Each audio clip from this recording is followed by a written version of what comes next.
जय हिंद दोस्तों। आज हम आपके साथ एसएससी रेलवे का इम्पोर्टेंट जीके जीएस डिस्कस करेंगे। आप लोग मेरे साथ वीडियो पर अंत तक बने रहिएगा। हाँ, आप लोग को जिस क्वेश्चन का आंसर पता होगा तो कमेंट बॉक्स में लिखने का प्रयास कीजिएगा।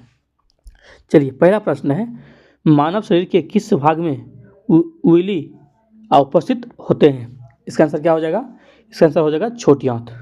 छोटी आंत में है ना, उंगली है ना, आप उपस्थित रहता है। चलिए, अगला प्रश्न है, नीचे दिए गए जीव में 3 कक्षीय हृदय किसका होता है? इसका आंसर क्या हो जाएगा? इसका आंसर हो जाएगा गिरगिट। गिरगिट में है ना 3 कक्षीय हृदय होता है।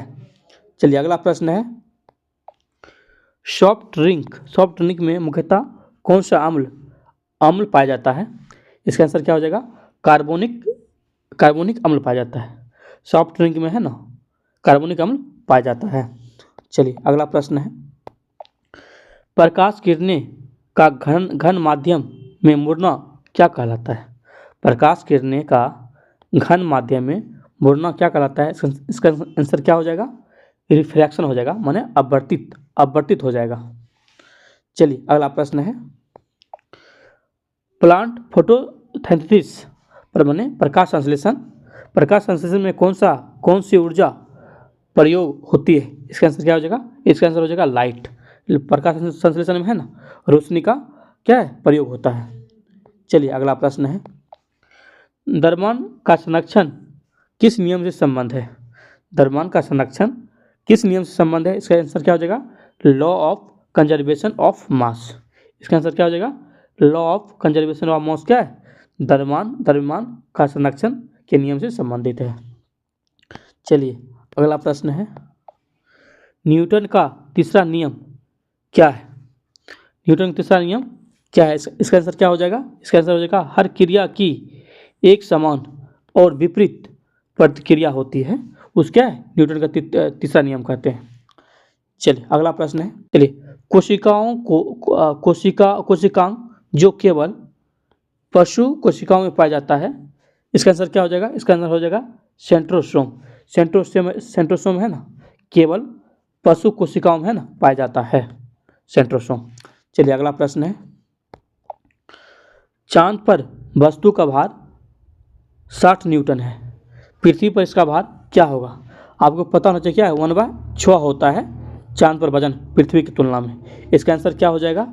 इसका आंसर हो जाएगा आपको कितना हो जाएगा? 360 न्यूटन हो जाएगा। चलिए, अगला प्रश्न है, इलेक्ट्रॉन कॉन्फ़िगरेशन 2881 वाले तत्व का नाम क्या हो जाएगा? कितना हो जाएगा? 2 8 10 10 और 18 1 19 हो जाएगा। इसका आंसर क्या हो जाएगा? इसका आंसर हो जाएगा पोटासियम हो जाएगा। चलिए, अगला प्रश्न है, विटामिन डी मुख्यतः बनता है किसमें बनता है विटामिन डी? इसका आंसर क्या हो जाएगा? त्वचा में है ना विटामिन डी मुख्यतः बनता है। चलिए, अगला प्रश्न है, हड्डियों को मजबूत बनाने वाला प्रमुख तत्व क्या है? इसका आंसर क्या हो जाएगा? कैल्शियम हो जाएगा। हड्डियों को है ना कैल्शियम मजबूत बनाता है। क्या बनाता है? कैल्शियम। चलिए, अगला प्रश्न है, स्वाद पहचानने का प्रमुख अंग कौन सा है? इसका आंसर क्या हो जाएगा? इसका आंसर हो जाएगा जीभ से है ना क्या हम लोग स्वाद को क्या है पहचान पाते हैं, पकड़ पाते हैं। चलिए, अगला प्रश्न है, गतिज ऊर्जा किसे कहते हैं? गतिज ऊर्जा किसे कहते हैं? इसका आंसर क्या हो जाएगा? गतिशील वस्तु क्या है? गतिशील वस्तु की ऊर्जा को क्या कहते हैं? हम गतिज ऊर्जा कहते हैं। चलिए, अगला प्रश्न है, पानी का पीएच मान लगभग कितना होता है? इसका आंसर क्या हो जाएगा? 7 हो जाएगा। पानी का पीएच मान है ना 7 होता है। चलिए, अगला प्रश्न है, रक्त में ऑक्सीजन मुख्यतः किसे बांधकर ले जाई जाती है? ऑप्शन क्या होगा? इसका आंसर क्या हो जाएगा? इसका आंसर हो जाएगा हीमोग्लोबिन का है ना ऑप्शन क्या है बांध के ले जाता है। चलिए, अगला प्रश्न है, शरीर में मुख्य ऊर्जा स्रोत कौन सा है? शरीर में मुख्य ऊर्जा का स्रोत क्या है? इसका आंसर क्या हो जाएगा? कार्बोहाइड्रेट हो जाएगा। क्या हो जाएगा? कार्बोहाइड्रेट हो जाएगा। चलिए, अगला प्रश्न है, रसायन विज्ञान में जो पीएच का वैल्यू है 7 से कम है तो क्या कहा जाएगा? इसको क्या कहेंगे? एसिड है ना। पीएच का वैल्यू अगर 7 से कम हो तो उसको एसिड कहेंगे, अगर 7 से अधिक हो तो उसको क्या हम बेसिक कहेंगे, माने क्षार कहेंगे। अगर सात रहेगा तो उसको क्या कहेंगे, न्यूट्रल कहेंगे। क्या कहेंगे, न्यूट्रल कहेंगे, उदासीन कहेंगे। चलिए अगला प्रश्न है, किसी गैस का अधिक मात्रा में वातावरण में होना जीवन के लिए आवश्यक है। किस गैस का अधिक मात्रा में वातावरण में होना जीवन के लिए आवश्यक है? इसका आंसर क्या हो जाएगा, इसका आंसर हो जाएगा नाइट्रोजन। क्या हो जाएगा, नाइट्रोजन है ना, वातावरण में अधिक मात्रा में रहता है तो क्या जीवन के लिए क्या आवश्यक रहता है। चलिए अगला प्रश्न है, बिजली का एसआई यूनिट क्या है? इसका आंसर क्या हो जाएगा, वाट हो जाएगा। वाट है ना, बिजली का एसआई मात्रक है। चलिए अगला प्रश्न है, किसी वस्तु की द्रव्यमान स्थिर रहती है लेकिन वजन बदलता है क्योंकि? किसी वस्तु की द्रव्यमान क्या है, स्थिर रहती है लेकिन वजन क्या है, चेंज होती रहती है। उसको किसके कारण होता है? क्योंकि गुरुत्वाकर्षण क्या है, गुरुत्वाकर्षण के कारण क्या ये सब होता है। चलिए अगला प्रश्न है, जल का क्वथनांक कितना होता है?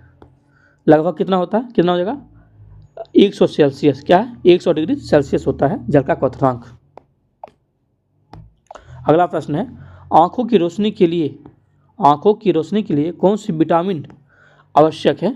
इसका आंसर क्या हो जाएगा, विटामिन क्या है, ए है ना, विटामिन ए क्या है, आँखों की रोशनी के लिए क्या आवश्यक है। चलिए अगला प्रश्न है, रोशनी की गति सबसे तेज होती है, रोशनी की गति सबसे तेज किस में होती है? इसका आंसर क्या हो जाएगा, हवा में है ना, हवा में रोशनी की गति सबसे तेज होती है। चलिए अगला प्रश्न है, किस तत्व की संख्या परमाणु संख्या 1 होती है? किस तत्व की संख्या परमाणु संख्या 1 होती है? इसका आंसर क्या हो जाएगा, इसका आंसर हो जाएगा हाइड्रोजन। हाइड्रोजन की क्या है, परमाणु संख्या क्या है, 1 होती है। इसी क्या है, हाइड्रोजन की क्या कहते हैं, आवारा तत्व कहते हैं। इसमें है न्यूट्रॉन संख्या नहीं होती हाइड्रोजन में। जीवों की कोशिका का मूल भाग कौन सा है? जीवों की कोशिका का मूल भाग कौन सा है? इसका आंसर क्या हो जाएगा, नाभिक, या आप केंद्र कर सकते हैं। जीवों की कोशिका का मूल भाग कौन सा है? इसका आंसर क्या हो जाएगा, नाभिक हो जाएगा, नाभिक। इसे आप केंद्र भी कर सकते हैं। चलिए अगला प्रश्न है, वायु में सबसे अधिक मात्रा में कौन सी गैस पाई जाती है? वायु में सबसे अधिक मात्रा में कौन सी गैस पाई जाती है? इसका आंसर क्या हो जाएगा, इसका आंसर हो जाएगा आपको नाइट्रोजन। नाइट्रोजन है ना, वायु में क्या सबसे अधिक मात्रा में पाया जाता है। अगला प्रश्न है, किसे बल की इकाई माना जाता है? इसका आंसर क्या हो जाएगा, इसका आंसर हो जाएगा न्यूटन का है ना, बल की इकाई कहते हैं। बल का जो है ना मात्रक होता है न्यूटन होता है। चलिए अगला प्रश्न है, किस प्रक्रिया में पत्तियों CO2 लेती है? आप क्या है, प्रकाश संश्लेषण के समय क्या है, पत्तियां है ना कार्बन डाइऑक्साइड लेती है, माने फोटोसिंथेसिस, माने प्रकाश संश्लेषण कहते हैं उसी को हिंदी में। चलिए अगला प्रश्न है,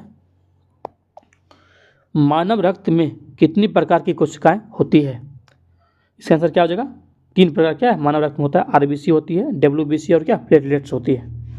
चलिए अगला प्रश्न है, किसे निष्क्रिय ऊर्जा स्रोत कहा जाता है? किसे निष्क्रिय ऊर्जा स्रोत कहा जाता है? इसका आंसर क्या हो जाएगा, उसको हो जाएगा क्या, कोल को कहते हैं ना, कोल गैस को निष्क्रिय ऊर्जा स्रोत माना जाता है। चलिए अगला प्रश्न है, कंकाल तंत्र में मुख्य रूप से कौन सा भाग शामिल है? इसका आंसर क्या हो जाएगा, हड्डियां शामिल है। क्या, कंकाल तंत्र में क्या हड्डियां शामिल है। चलिए अगला प्रश्न है, किसे अम्लीय पदार्थ का उदाहरण नहीं कहा जाता है? किसे अम्लीय पदार्थ का उदाहरण नहीं कहा जाता है? क्या इसका आंसर क्या हो जाएगा, बेकिंग सोडा है ना, ये क्या क्षारीय है, ये बेकिंग सोडा क्या है अम्लीय पदार्थ का उदाहरण नहीं है। जबकि ये तीनों का क्या ऑप्शन ऑरेंज है, नींबू है, क्या विनेगर है, लेकिन बेकिंग सोडा नहीं है। मानव शरीर में सबसे बड़ा अंग कौन है? इसका आंसर क्या हो जाएगा, स्किन हो जाएगा। मानव शरीर में है सबसे बड़ा अंग जो है ना स्किन है। चलिए अगला प्रश्न है, संवेदी तंत्र किसे कहते हैं?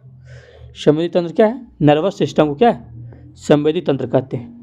नर्वस सिस्टम क्या है, संवेदी तंत्र कहते हैं। चलिए अगला प्रश्न है, पृथ्वी की सबसे ऊंची चोटी कौन सी है? पृथ्वी की सबसे ऊंची चोटी कौन सी है? इसका आंसर क्या हो जाएगा, एवरेस्ट। इसकी ऊंचाई कितना है, 8,850 मीटर, 8,850 मीटर इसकी ऊंचाई है एवरेस्ट की। चलिए अगला प्रश्न है, गैसीय अवस्था से ठोस अवस्था में परिवर्तन को क्या कहते हैं? गैसीय अवस्था से ठोस अवस्था में परिवर्तन को क्या कहते हैं? इसका आंसर क्या हो जाएगा? कॉन्डेंसेशन हो जाएगा, माने संघनन हो जाएगा। जो अगर कोई वस्तु है ना गैसीय से डायरेक्ट ठोस में बदल जाता है उसको क्या कहते हैं? संघनन कहते हैं। क्या कहते हैं? संघनन। चलिए अगला प्रश्न है, उच्च ताप पर धातु के आयन गति बढ़ती है क्योंकि? उच्च ताप पर धातु की आयन गति बढ़ती है क्योंकि गतिज ऊर्जा क्या है? बढ़ती है। गतिज ऊर्जा क्या है? बढ़ती है। आप लोग को ये वीडियो कैसा लगा? अगर वीडियो अच्छा लगा हो तो वीडियो को लाइक शेयर सब्सक्राइब जरूर कीजिएगा। आज के लिए इतना ही। Thank you.